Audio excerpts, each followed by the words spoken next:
Problema na dapat malaman ng Pilipino is nag-hemorrhage ang country. Pati yung PhilHealth nga na hindi sa gobyerno, contribution natin yan kasi kung magpa-hospital ka, noon yung may pambayad ka, depende sa ano mo, category yung rates mo.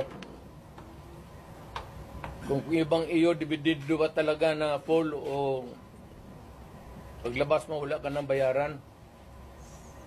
Yun ang ano noon, yung 16 billion na nilipat nila. That is the most dangerous at dapat putang inestapa yan. Government malverse the money of the people.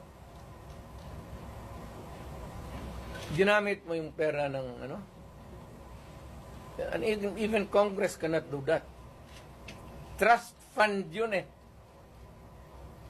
Galing inyo yun. Ako pati akin.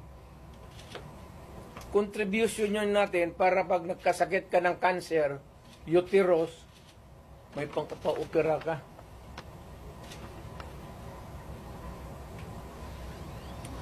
Ang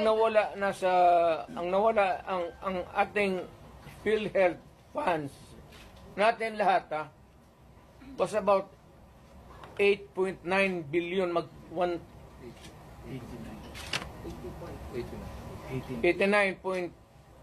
89 billion.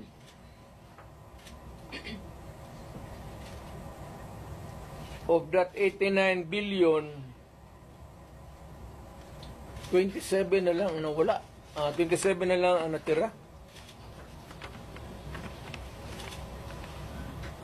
Paano yan? Hindi man maano ng Kongreso.